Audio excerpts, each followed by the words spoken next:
आप सभी का बराबर थैंक यू सर। बड़ा रहा, सबका ये लगे रहे। तो क्या दबाव आता है? सुना है पेपर लीक माफियाओं के हाथ बड़े ऊंचे तक होते हैं। देखिए, चूँकि अपने को अपने कर्तव्य के आधार पे पूर्णता से काम कीजिए, फिर दबाव जो अनावश्यक आते हैं वो बेमायने हैं, कोई मतलब नहीं है। माफिया टाइप लोगों को क्या संदेश देना चाहिए? देखिए, निश्चित रूप से ये व्यवस्था, ये समाज अपना है, ये बच्चे अपने हैं, ये भविष्य हैं इस देश के, राज्य के, इसलिए साथ कुछ नहीं जाएगा। जीवन कोई, जैसे मुख्यमंत्री साहब कहते हैं कि 1000 साल का नहीं है, इसको गुणवत्ता के साथ जिएं और मूल्यों के साथ जिएं और इस व्यवस्था को, इस समाज को योगदान दें सकारात्मक, नकारात्मक नहीं दें। आप देखिए कि एक नवयुवक का, जिसका पूरा कैरियर, पूरी लाइफ लगी होती है दांव पे, आप पद होते हैं सीमित, लाखों की संख्या में बैठते हैं। यदि आप देखिएगा कि अविश्वास होगा तो नवयुवक जाएगा कहाँ पे?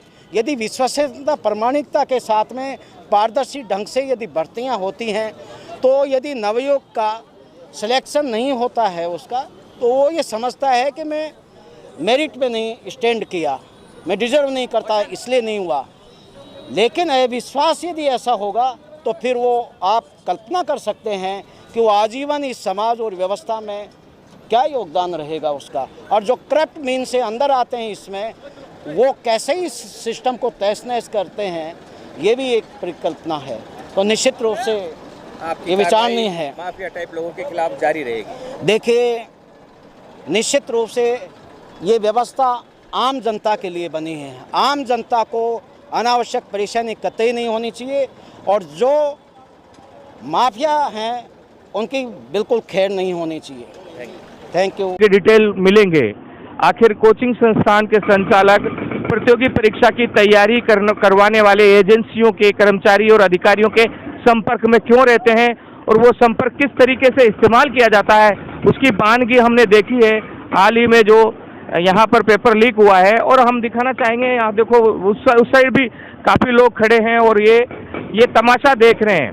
और ये तमाशा उस इज्जत का हो रहा है जो माफियागिरी करके पैसा कमाकर और शानो शौकत बनाई गई थी। ये बिल्डिंग गिरा दी गई है, आने वाले लोगों के अनुमान यहाँ तक आएगा, ध्वस्त किए जाते रहेंगे।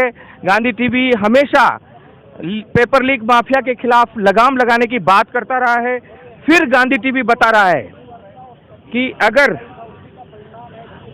सरकार और सरकार की एजेंसियां फोन कॉल नंबर अगर खंगालेगी इन प्रतियोगी परीक्षाएं करवाने वाली एजेंसियों के नंबरों को, तो वो चौंक जाएंगे कि कितने लोग इन एजेंसियों से मिले हुए हैं और इन एजेंसियों से मिली भगत करते हुए किस प्रकार से वे गलत रूप से इन कामों का इस्तेमाल करते हैं, यह भी आपको दिखाई देगा।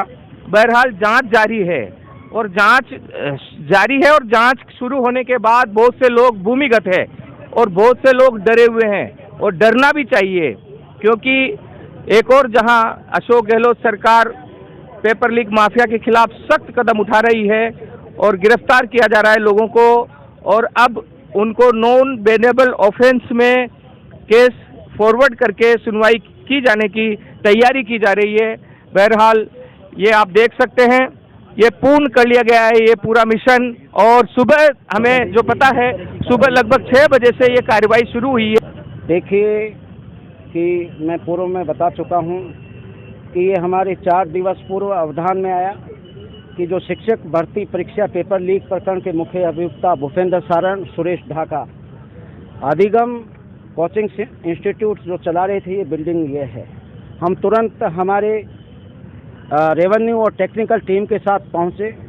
रिकॉर्ड के अनुसार, मौके की स्थितियों के अनुसार उल्लंघनों का, रोड सीमा का अतिक्रमण, अवैध कब्जे, अवैध निर्माण, बिल्डिंग बायलॉज का उल्लंघन करके जो अवैध निर्माण बने थे सबको चिन्हित करते हुए बिल्डिंग के ओनर अनिल अग्रवाल जी को और कोचिंग इंस्टीट्यूट संचालकों के नाम से हमने धारा 32 जेडी एक्ट के अंतर्गत और रोड सीमा को अवैध कब्जा करके, अतिक्रमण करके अवैध निर्माण करने के संबंध में इस बिल्डिंग के ओनर अनिल अग्रवाल जी को 72 जेडी एक्ट के अंतर्गत नोटिस जारी किए गए थे।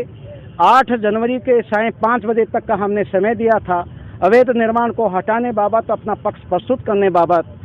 जब कल प्रातः तक न तो अवैध निर्माण हटाए और न ही कोई पक्ष रखा, तो हमने पुनः लीगल नोटिस दे करके और संबंधित को इस बिल्डिंग को खाली करके अवैध निर्माण हटाने हेतु पाबंद किया था। इसके बावजूद न तो पक्ष रखा गया और न ही अवैध निर्माण हटाया गया। आज प्रातः 6:30 बजे हमारी सभी टीमें यहाँ मौके पे पहुँच करके सर्वप्रथम इसका जो सामान हम निकाल सकते थे उस सामान को निकाला और फिर ध्वस्तीकरण की कार्रवाई हमने सुनिश्चित की है। ट्रिब्यूनल कोर्ट में भी आ गए थे, क्या रहा था ट्रिब्यूनल कोर्ट का आदेश? देखिए, हमें लग रहा था पूर्व में ही हमने पूरी एक डेडिकेटेड टीम, जैसे मैं बता रहा हूँ कि हमारी हर कार्रवाई पूरी विधि सम्मत आधार पर होती है, पूरी एविडेंस के साथ में होती है, तो हमने हमारी पूरी तैयारी कर रखी थी। पूरी डेडिकेटेड एक टीम लगाई हुई थी, हमारे पैनल लॉयर्स को ढंग से ब्रीफिंग करके हमारे अधिकारियों को वहाँ पे लगाया हुआ था और हमने हमारा पूरा पक्ष ऑनरेबल ट्रिब्यूनल जेडीए के समक्ष रखा और ऑनरेबल ट्रिब्यूनल ने जो एक शेष रहा, जो इसका अवैध निर्माण का हिस्सा था, उसको हटाने और रोड सीमा को ये मलबा हटा करके सुचारू करने के निर्देश दिए हैं। हम अब जैसा आपने देखेगा कि पूरे जो अवैध बिल्डिंग थी, गंभीर प्रकृति की, जो आवासीय भूखंडों पे कॉमर्शियल बनी हुई थी और एक अड्डा बना हुआ था, जो जैसे बार बार कह रहे हैं कि जो यूथ है, अपना नवयुवक हैं, जो देश का भविष्य हैं, राज्य के भविष्य हैं, उनके कैरियर के साथ में, उनके सपनों के साथ में जो आपराधिक करते करेगा वो बख्शा नहीं जाना चाहिए। और इसीलिए राज्य सरकार की जो पेपर लीक प्रकरणों में जीरो टॉलरेंस की नीति है, इसी के तहत तात्कालिक कारण इसका ये रहा। और चूंकि पूरा निर्माण आवासीय के ऊपर रोड सीमा को अतिक्रमित करते हुए अवैध निर्माण था, इसलिए ध्वस्तीकरण की कार्रवाई सुनिश्चित की गई है। Thank you. आप सभी का बड़ा बराबर थैंक यू बड़ा रहा, सबका ये लगे